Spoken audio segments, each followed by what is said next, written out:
the latest concerning the Tonga submarine volcano eruption. We are watching for ripples of it in space. This is by Gareth Dorian, postdoctoral research fellow in Space Science, University of Birmingham, UK, on the conversation. And we're going to see videos of this. Basically, it started, of course, from Tonga, which is the submarine volcano between Fiji and the North Island of New Zealand. It started from there. It went throughout all of the Pacific. It even was heard, the big sonic boom was heard all the way up to Alaska.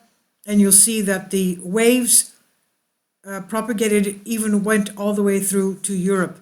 Now, the ongoing volcanic eruption in Tonga began December 2021, but it was not until 5:15 p.m. local time, January 15, 2022, that the powerful explosion occurred. It generated an enormous cloud of ash, earthquakes, and tsunamis that reached as far as the distant coastlines of Peru on the other side of the Pacific. Now scientists are even looking for the effects of the eruption in space. And this was the equivalent of a 7.4 magnitude earthquake.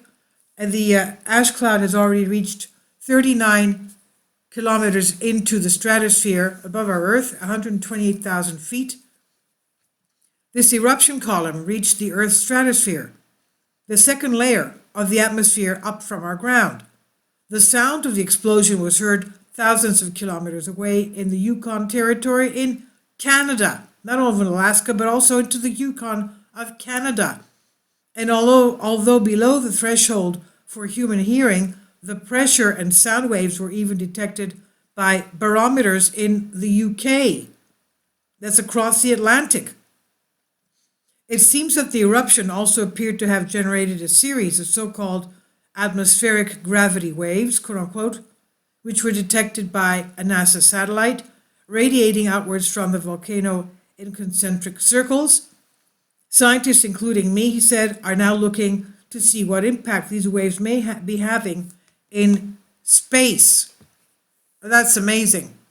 The purpose of our research is to better understand the top levels of the atmosphere well above where the International Space Station, the ISS, orbits, and in particular to what extent changes in it are driven by events on Earth as opposed to space environment.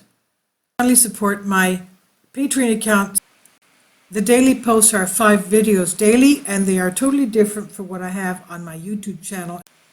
Thank you so much for your support and that you find all my content so interesting. You'll find the Patreon account details in the description box.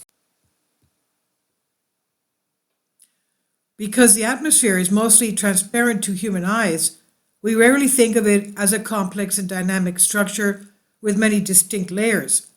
The upper tendrils of our atmosphere extend well above the Kármán line, the point 100 kilometers above sea level, where space officially starts. Now, these atmospheric layers are full of waves traveling in all directions, not unlike waves on the surface of the sea. Such atmospheric gravity waves can be generated by a number of phenomena, including geomagnetic storms caused by outbursts in the sun, earthquakes, volcanoes, thunderstorms, and even sunrise. You have probably seen some of the effects of these yourself, as these same waves can create undulating clouds. The ionosphere. Such waves do not just travel horizontally, they also propagate upwards to some of the very highest parts of our planet's atmosphere, namely the ionosphere. This is a region of the Earth's atmosphere that extends from about 65 kilometers to over 1,000 kilometers up. The ISS orbits at about 400 kilometers. So, did it go to the ionosphere? Let's see. At these altitudes, atmospheric gases are partially ionized, forming a so-called plasma, meaning its molecules are split into charged particles, positive atoms called ions and negative electrons. Ionization in the atmosphere occurs due to exposure of ultraviolet radiation from the sun, high energy particles from space, and even meteors burning up. But given that oppositely charged particles exert an attractive force on each other, like a magnet sticking on a fridge door, ions and electrons also tend to recombine once again producing neutral molecules. So there is a complex and continuous fluctuation in the ionosphere between plasma production and loss of plasma due to recombination. While these processes are mostly undetectable in visible light, they can affect longer wavelength radio light. The plasma in the ionosphere can reflect radio waves at certain frequencies, scatter them at others, or even block them entirely.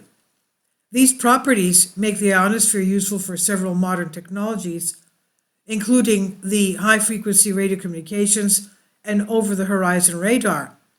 But just like at ground level, the ionosphere is subject to weather. This is caused by either the space environment, space weather as we call it, or by events on our Earth. Space disturbances. When atmospheric gravity waves generated by a volcanic eruption or any source reach the ionosphere, they can trigger what are called traveling ionospheric disturbances. These are compression waves that can enhance the fluctuation in plasma density substantially in a short space of time and could travel for thousands of miles around the globe. These effects can disrupt modern technology, such as by interfering with the accuracy of satellite global positioning systems, GPS. Volcanic eruptions in the past have been associated with measurable changes in the ionosphere as detected by GPS receivers on the ground, for example, in 2015 and 2013. To study these disturbances in more detail than their effects on GPS, I used data from a facility called Low Frequency Array, LOFAR. One of the world's largest radio telescopes, LOFAR consists of dozens of radio antennas spread across Europe, designed to observe distant natural radio sources in the early universe, such as radio galaxies.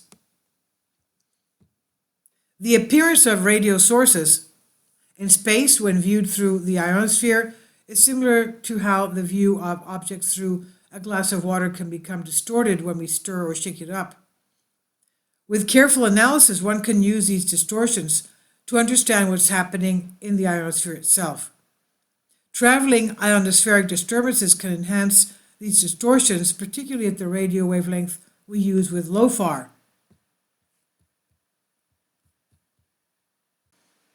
And here we are. He says the video above, created by Richard Fallows, shows some LOFAR data from December 2013. The bright points of light are natural radio sources such as distant galaxies, and the sequence in the left panel is from a quiet night. Here we are, quiet night. And here, the sequence in the left panel, quiet night, and on the right panel, the ionosphere is disturbed. As we can see, it's shaking. They're shaking around. The source can be seen to rapidly change position and fade in and out. Over the coming weeks, we will be looking quite carefully at our LOFAR data to investigate whether there are distinct patterns visible that could be attributed to the Tonga volcanic eruption. Ultimately, the research could help us better understand how volcanoes on Earth influence space and technology. As the ionosphere is the atmospheric interference between Earth and space, it may even shed light on the precise degree to which disturbances are driven by the terrestrial versus space weather events. So this is on the conversation, Creative Comments by Gareth Dorian, Postdoctoral Research Fellow, Space Science, University of Birmingham. Please leave your comments and thank you for your support.